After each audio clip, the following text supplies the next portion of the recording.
Wow. What an honor. What an award. And Ken told me earlier that it's in the shape of a leaf, because Julian Simon adored and collected leaves as a symbol of the natural world and what it can contribute to all of us. And the veins of this leaf are made up of the 5 metals of the famous bet. And obviously, when I told my friends at CATO about this award and that it would be given to me, they explained straight away that, oh, that's unfortunate, because this is the only award that we know will drop in price and value year by year, all the time from now on. And I guess, but that's the only disappointment with this prize, I must say. And I don't know what the alternative would be. Because I guess, according to Julian Simon's theories, the only thing that will keep on increasing in price and value is the human ingenuity and the human brain. And that would be an awkward prize. I guess it would fit the Game of Thrones theme of this party, but I have no idea how I'd get it past customs. So thank you for making it this kind of prize.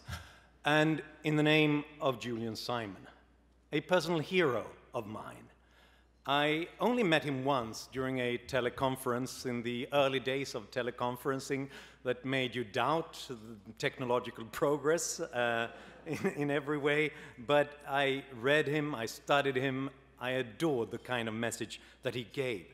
You can say that he was the person who converted me to optimism and the person who put me on the path on which I am now. Because I used to have deep misgivings about science, about technology, about big business, about trade, and all those things. I used to be one of those who believed that there were some good old days back in the past when we lived in harmony with one another and with nature. And I looked on the pictures of my ancestors in northern Sweden, in Ångermanland, where they were standing there proud after harvest in nice clothes and looked like they had a good time. That was what I wanted to go back to. I didn't want the factories and the roads and all the pollution and the smokestacks and all those things. And had I not read a particular interview with Julian Simon in Wired in February 1997, the doomslayer Julian Simon, I might tonight have been somewhere else, on another stage somewhere, expressing my gratitude for receiving the Thomas Robert Malthus Award or the Paul Ehrlich Award for pessimism and misgivings about the world. But that's not the case, because I read that interview and I thought, wow, that's insane. He's hopeful about the world. But let me look into this and see how far it goes. And it went quite far, because Julian Simon helped me realize that pictures of my ancestors in Northern Europe, that was a lie. The picture lied. Because this was during one of those great seasons when they had a good, decent harvest, so that they could afford decent clothes, so that they could afford a photographer to take that picture for their descendants. But on another day, another year, when the weather was bad and the harvest failed, they were starving, and they were putting bark from the trees into the bread to make it go further, so that fewer of their children would die. That era was not the good old days. It was more like Game of Thrones. The night was dark and full of terrors, and so was the mornings and the middays and the afternoons, and you get the rest. They did not live ecologically, they died ecologically back in those days. And that taught me to take facts seriously, to take data and statistics seriously, because they tell a real story that you can't just put your conscience into it and turn it into something else.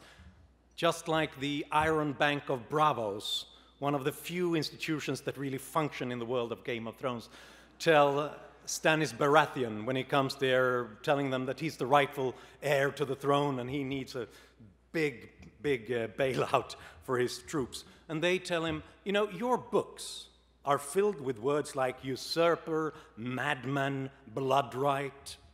Here, our books are filled with numbers.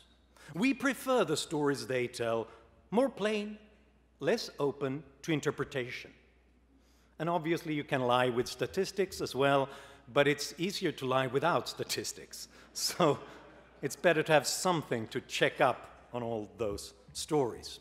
And when I took a look at those data, and I've spent more than 2 decades doing that since, I was shocked, because looking at the data of human progress is like being beaten over the head by a rainbow all the time. And you realize that the world has never made the kind of progress that it's making today, and basically everything happened during these last 100 years. This is the moment in time when we went from having just 1 out of 10 people around the world living a life not in extreme poverty, to an era when only 1 out of 10 live in extreme poverty. From a period of some 10,000 years when life expectancy was 20 to 30 years, to one where we live globally 73 years now. Perhaps it's the case, as they say in Bravos, that all men must die.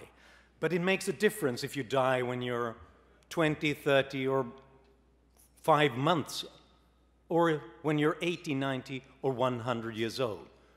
Free markets and human ingenuity makes it possible to meet your grandchildren. That's what freedom is about.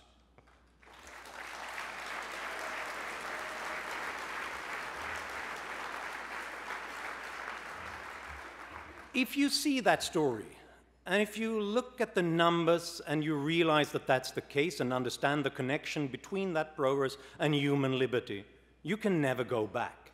You can never do anything else but that. It's like watching Game of Thrones the first time. You have to keep nagging everybody else about it and create theme parties because it's so amazing. If you understand the potential to abolish human poverty, to eradicate disease, improve human lifespans and human freedoms around the world, you cannot go back. And unlike Game of Thrones, it's not there even though we don't care.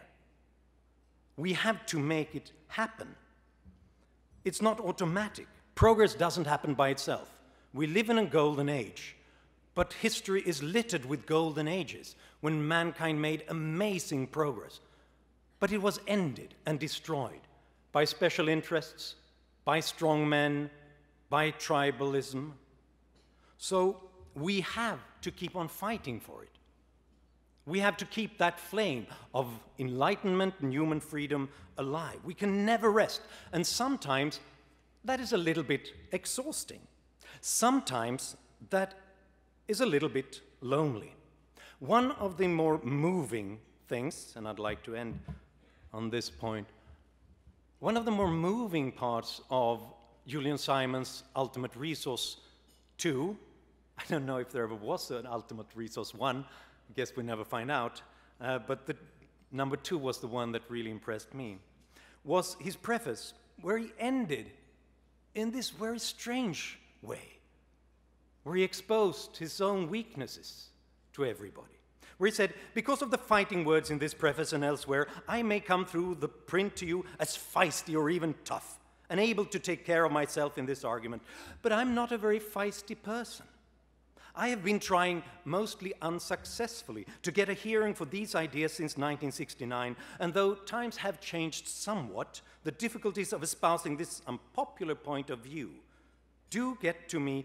Until recently, they were very near to the point of shutting me up and shutting me down.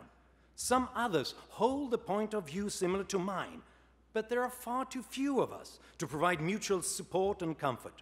So this is a plea for love, printers' ink, and research grants for our side. End of quote. Well, it's been a while, and we've made even more progress since. And since then, you have, and CEI has been instrumental in spreading Simon's views much, much further, but also, more importantly, building this community of people where we can provide one another with comfort, with support, with ideas, and accumulate and build the stock of knowledge that Simon thought was so important to the further progress of mankind. So we don't have to feel like we're that alone. And this award, I must say, is the finest expression of that I've seen so far. So, thank you for your support comfort, printer's ink, and love.